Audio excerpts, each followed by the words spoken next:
He's back, the king of smart calling, Mr. Art Sobczak. So great to have you back on the show. David, thank you so much. Great to see you. And again, big fan of your work. And I am amazed at the quantity and quality of content that you put out. And I'm amazed that you could even take the time away from your schedule to talk to me here.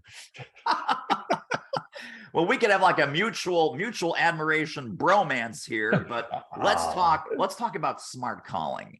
And even before, like right before you and I just turned on the microphones, we were talking about all this newfangled craziness that's out there.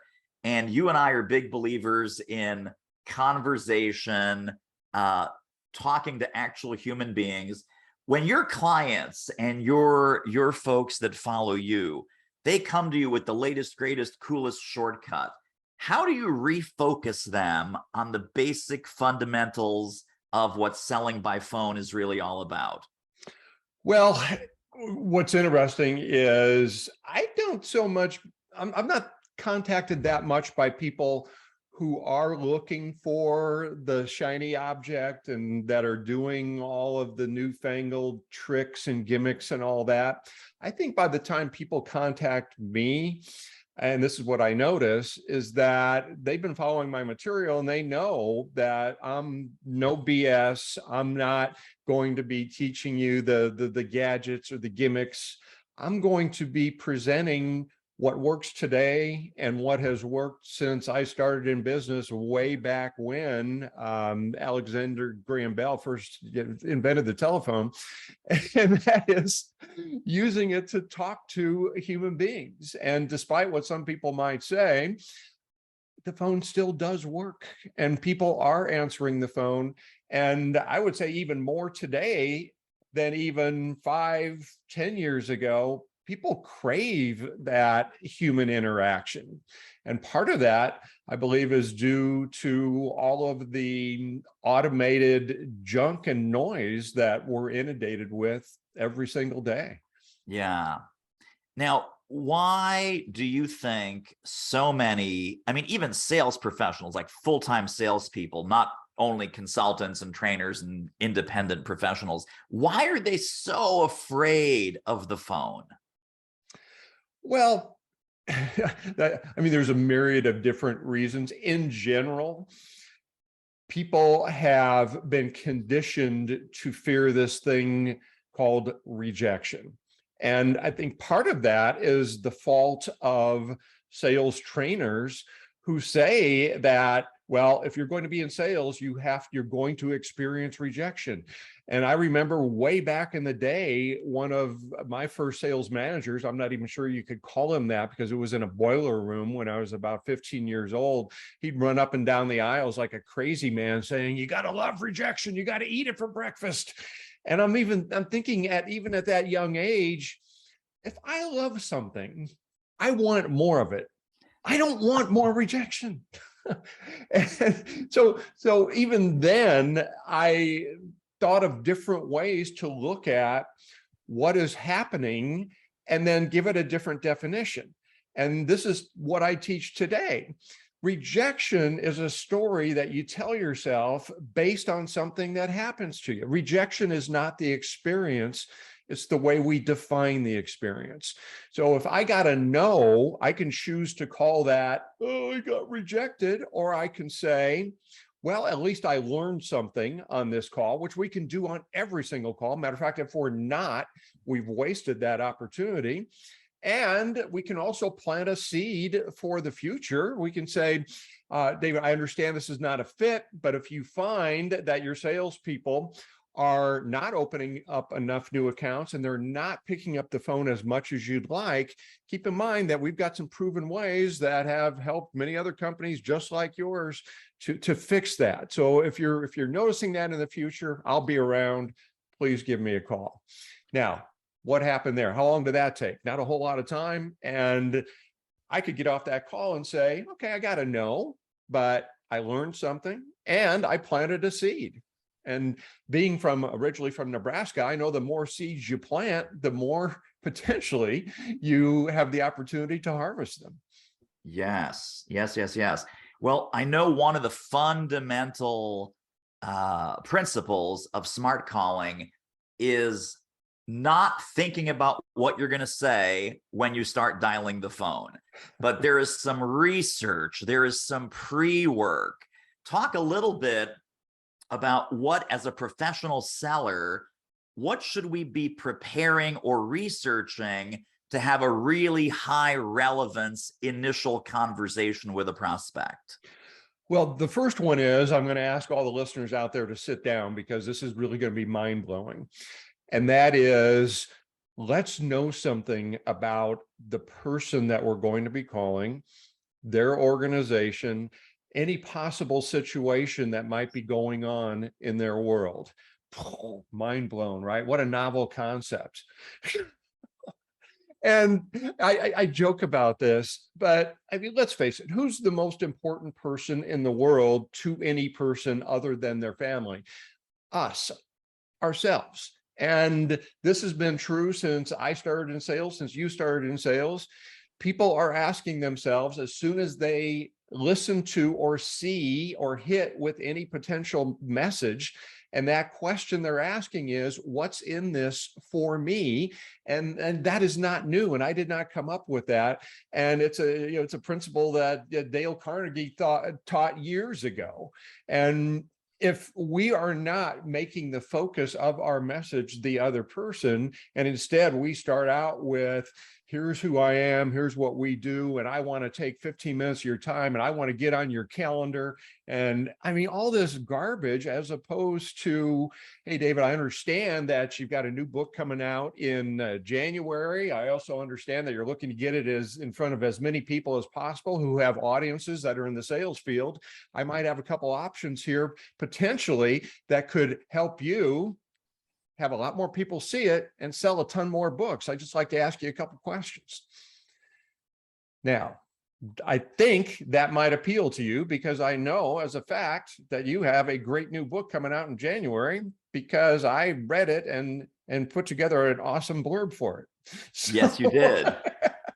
had to get a little blurb there for your book. Thank you. Well, so let's talk about what are some sources of this research. Like, where should we go? Do we go to their website? Do we look at their press releases, their media page? Do we hop on LinkedIn? What are just some quick pre-call strategies to get the lay of the land so that we really can make that intelligent first contact? Well, first of all, yes. Right.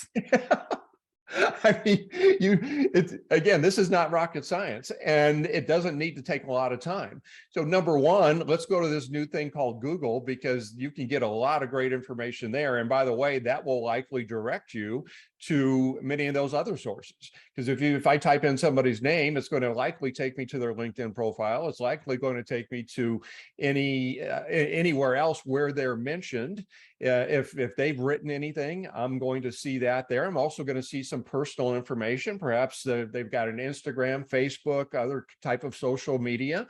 And by the way, if anybody thinks that's called stalking, get over that right now, because here's a secret: they posted it.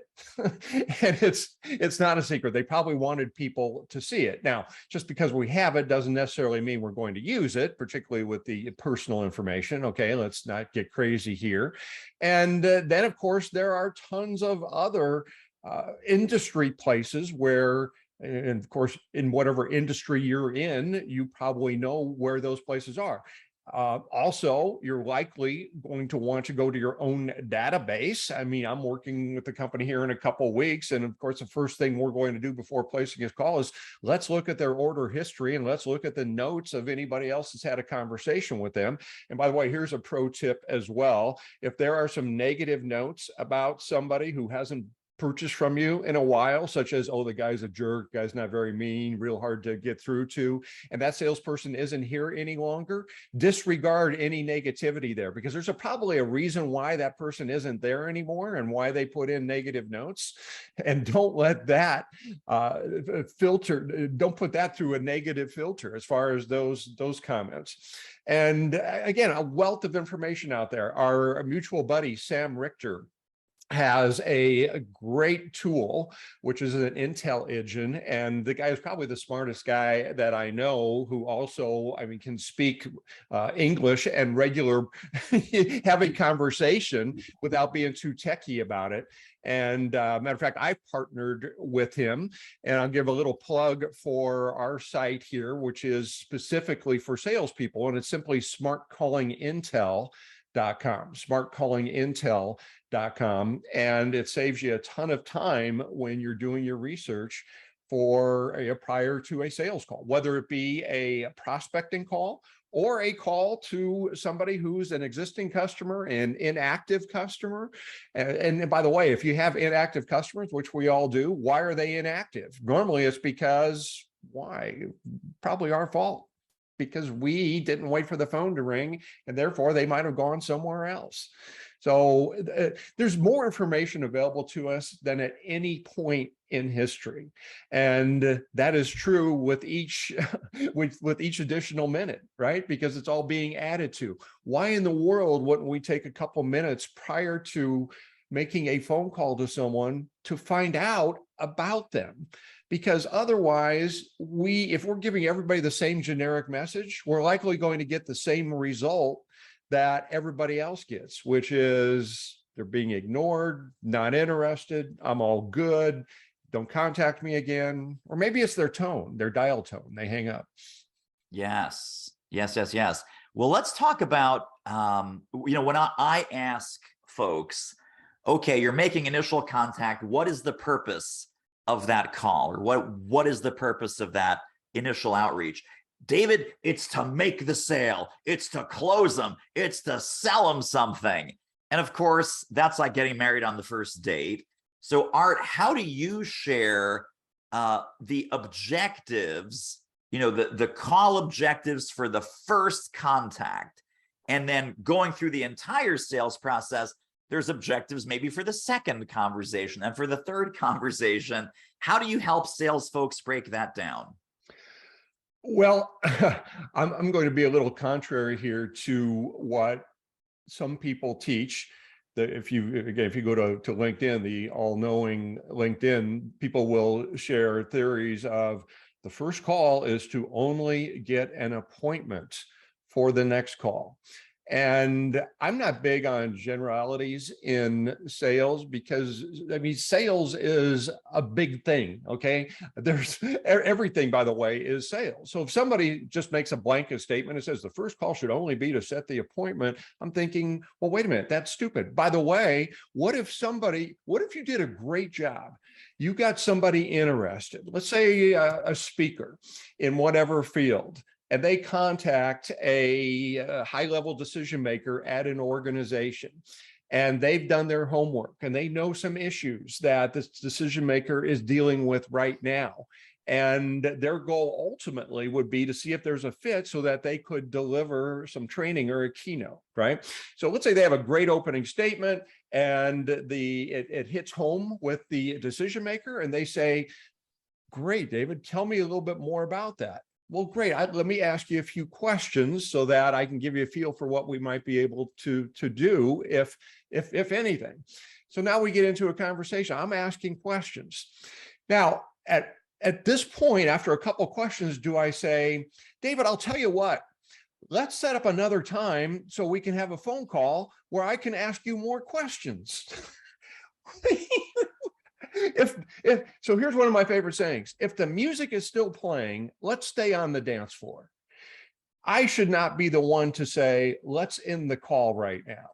So should the goal be to make the sale? Here's what I suggest. Our ultimate objective on any phone call would be to take it as far as we possibly can, following the natural progression of the conversation. Now, are we going to make a high-level sale on an initial call? I don't know. Here's a question that I always ask my audiences. Has anybody here ever made a sale on an initial call? And some people will raise their hand. I say, okay, well, therefore, we've established the fact that it's possible. Now, is it probable every time. And again, let's say I'm talking to people that are selling professional services or training. Is it going to happen every time? Probably not. Most likely not, but it's happened before. Personally, my goal, and I've been around a long time, and luckily I don't have to get on the phone and start doing prospecting with people I don't know. I field a lot of inquiries from people who are interested in working with me. So I go through the same smart calling process. I'm doing my research. I'm checking out their LinkedIn. I'm checking out their company profile, a lot of different things. And when I finally make that call, my goal is to take it as far as possible and to get commitment that we're going to work together. Now, does it happen every time? No. Has it happened before? Absolutely. So again, in general, the goal of the call, I would say, set it higher than you're probably going to attain most of the time. Because if we set our goals lower for what we want to achieve on a phone call, we're going to be missing out on what possibly could be achieved if things are going well. Because now we'll reach a point where, okay, well, I'll tell you what, let me send you out some information and we'll talk again. Yeah, we lose our nerve, right? We lose our nerve, and we fail to recognize that we're already in the conversation that we want to be having. And again, I just shake my head every time somebody says the goal of the call is to get an appointment. And especially if the appointment is going to be by phone. It's like, wait a minute, it's hard enough to get somebody on the phone the first time. Because if you ask any sales rep, what's the hardest thing to do? To get somebody on the phone. So if I get them on the phone the first time, all I'm going to say now is, let me try to get you on the phone again. Now, how many attempts is that going to take, especially if I haven't gone very far on that first call? Now, with that being said, we need to make sure that we're doing everything we can to be sure that first call is going great and I have somebody interested. And that's why, going back to one of your original questions about being prepared, the worst time to think of what you're going to say is as it's coming out of your mouth. So we never want to ever read anything in our messaging, but we don't want it to be something that we're just saying off the top of our head. And by the way, when an actor uses a script, does anybody ever sit back and say, oh my God, I can't believe it, they're working from scripts again on that show? Jeez. You got to own the script, right? And make it sound natural and organic. Conversational. Yeah. Well, you mentioned something that I know is another just huge area of your genius. And I know you talk about it in the Smart Calling book. You said in passing, if you have a compelling and effective opening statement, ... So let's rewind the tape. Let's back up the truck. Talk a little bit about your philosophy and your structure for a great opening statement. Yeah, let's define what an opening statement is. An opening statement is essentially everything that comes out of your mouth right away, right after they say hello. Okay. And by the way, footnote, a great opening statement is also a great voicemail message. Why would you say anything different? And the only difference would be the way we end it. So I'm going to give you the not so secret formula here to a great opening. And it's not rocket science, but it's something that I've been teaching forever, even before I wrote the book on smart calling. And it starts with this. Of course, you introduce yourself and your organization. And at this point, whether or not you engage in any rapport building, small talk, whatever, it's totally up to you, the way the person answers the phone, your personality, the vibe. Because again, there are people out there that say never engage in small talk. There are other people say, well, do it all the time. And for me, it's just a feel thing. And the thing about rapport building and small talk is when we're face to face with somebody, inevitably, before we get into business conversation, we've got a little rapport building and small talk. The phone is more of a formal business tool, so you don't necessarily need as much as you do face to face. But again, it's a feel thing, it's a personal thing, and I don't have any absolutes here. I say it's totally up to you. But if you do it, make sure it's genuine. Don't use the typical, "Hi, David, our Sobczak here, business by phone. How are you today?" Great, fine. Well, anyway, all right. So introduce yourself and company. rapport building, small talk, optional, up to you. Next step is what I call the connection part. The connection part is where I am going to let you know that this is not a typical sales call, cold call, and that I know something about you.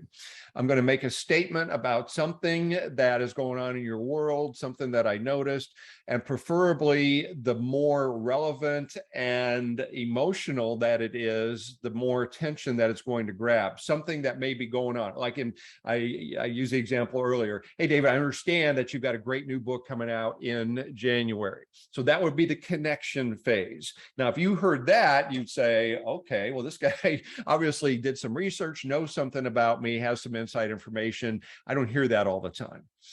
Then the next part would be where we're starting to get into the potential value or possible value, I call it. I call it the possible value proposition.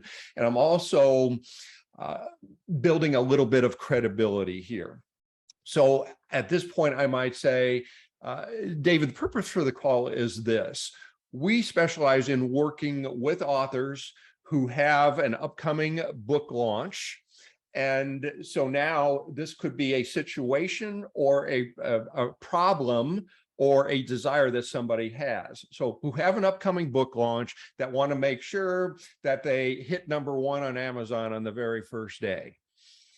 And so now I've created that situation. And what I'm doing there is I'm framing this so that you put yourself into that situation where further you're saying, oh, this is about me.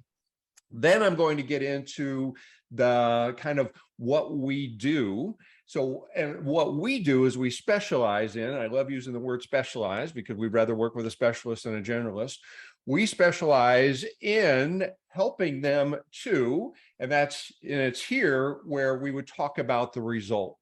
We specialize in getting other authors, speakers, and trainers in their space to endorse and send out emails. And in many cases, it's been a couple million on launch day, which has resulted in them hitting #1 on Amazon and staying there for a number of weeks. So now I've talked about pretty much everything that you're probably interested in as an author with the book launch coming out.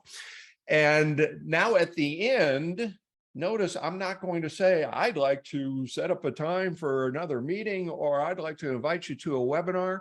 I want to make this next question as easy to answer as possible.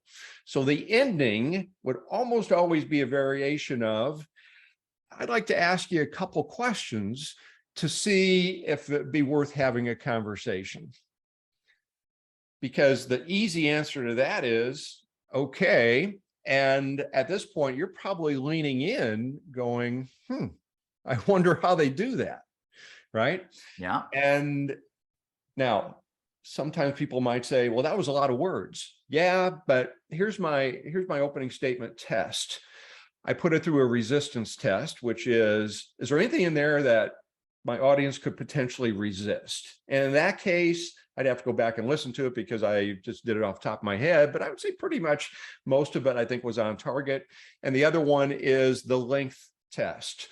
Now, being too long is not a function of too many words. Being too long is a function of too boring.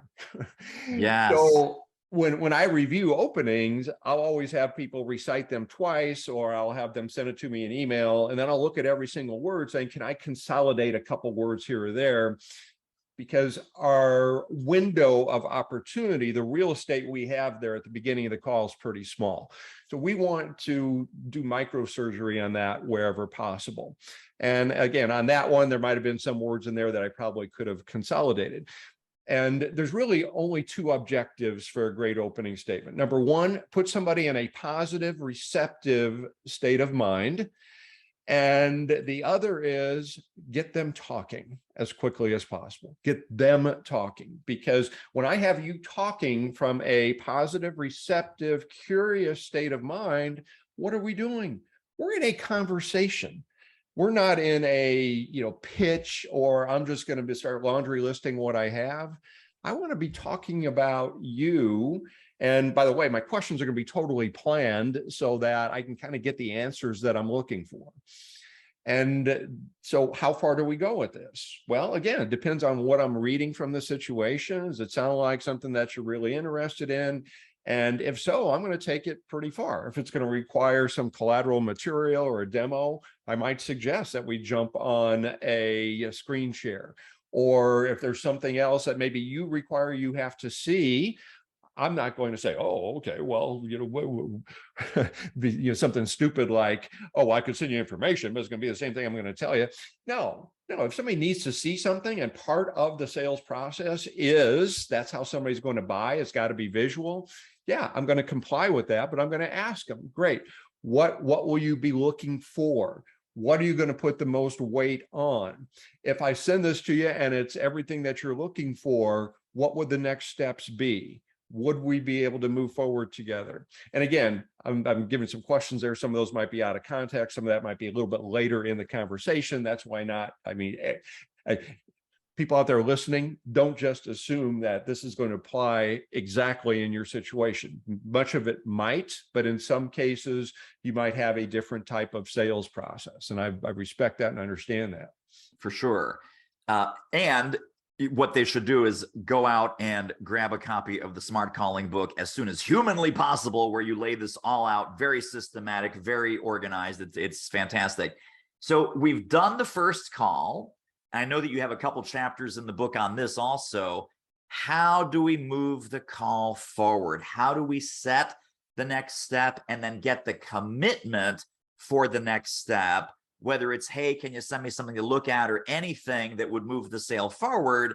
How do we make sure that we don't get ghosted, or how do we reduce the chance of getting ghosted and having a great initial call that then disappears into cyberspace? Yeah, here's the key to not getting ghosted. And here's the key to any great follow-up call. Have a better first call.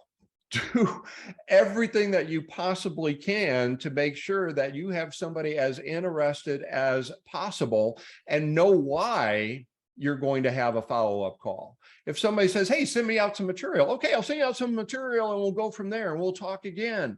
And then people wonder why I can't ever get in contact with them. Well, they weren't freaking interested in the first place. That's why. And you agreed to their blow off. So if the conversation's going great, the steps in my sales process really are pretty simple. And I've just refined this over the years from a lot of different sales processes. And it basically goes like this. You have your opening, you have your questioning. And when I'm done with my questioning, I have the recommendation phase. The recommendation phase is that magic moment where now we have agreed that you have a need, you have a pain, you have a problem, you want to do something about it. We've attached a cost to it. We've attached some urgency to it, or actually you have as a result of me asking questions. And now the prospect or the customer is saying, okay, how do we do this? How would you do that? Well, let me tell you how. And that is the recommendation phase. Some people call this the presentation. I like to call it presentation because presentation mostly means one way. I like to call it recommendation because what has to come before recommendation? Information, right? Because I'm gonna make a recommendation based on what you just told me. So the recommendation phase, I'm going to now tell you how we're going to do what you want. And by the way, here's a little secret. Here's how you get somebody to write the presentation for you. Before I go into my recommendation, I'm going to say, okay, David, let me make sure I got a good understanding of your situation. So here's what you're looking to do. You want this, you're looking to do this. Ideally, you'd like it to look like this. And this, if you could accomplish that, you feel this is what it's going to do for you, the amount of revenue it's going to bring in for you. Does that all sound right? Now, if you say yes at that point, you've just written my recommendation. Because I'm just going to tell you exactly what you just told me. All right, let me tell you how exactly we're going to do this, how we work with you in doing this. And at the end of each of those phases, or of the little snippets of the results, I'm going to say, does that sound like it would work for you? Would that work for you? Is that something that you want? Could you see yourself using that? And some people call those trial closing questions. I call them check questions, or for football fans, first down questions, because we're moving the ball downfield.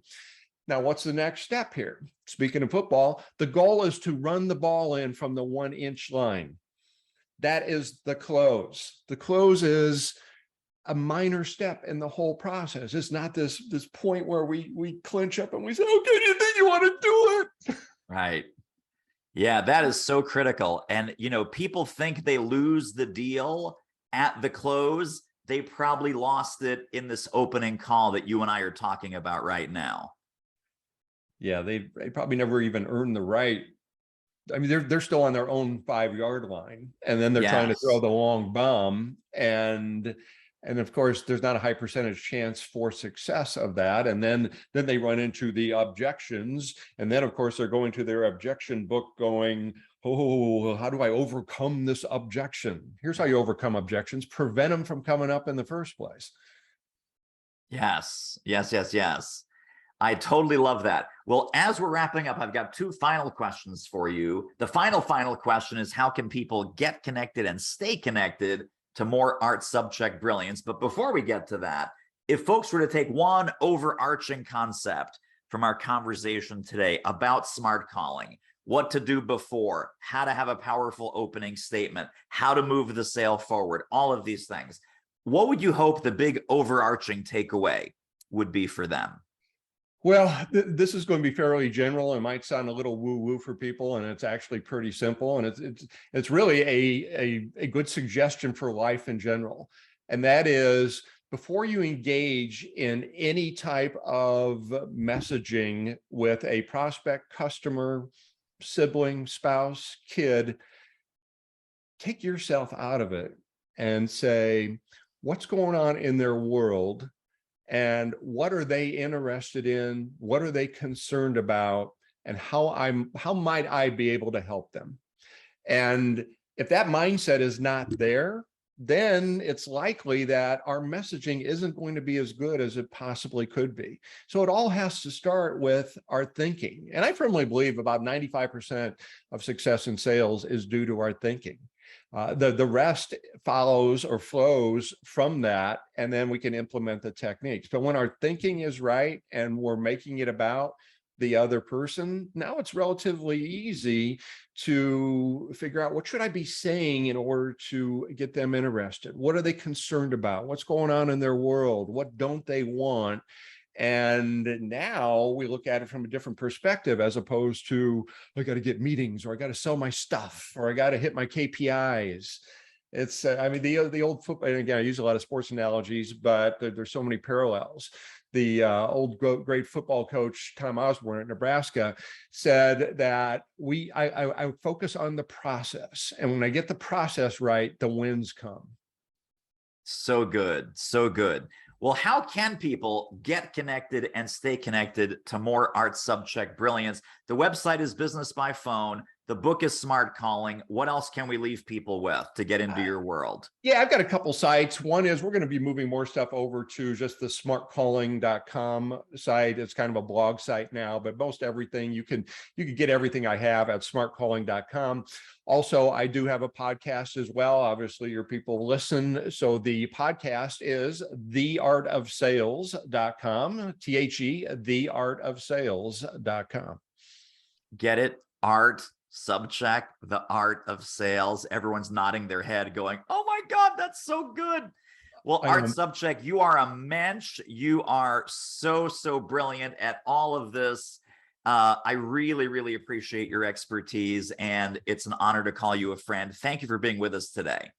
David, likewise, you're too kind, and I appreciate that. And hopefully people got some value here today. And if you have any questions at all, I mean, connect with me on LinkedIn, and I'll be happy to answer them for you. Excellent. And all those resources will be in the show notes directly under this episode, one click away when you go to thesellingshow.com. Art, thank you again. You're a rock star. I appreciate you. David, thank you so much.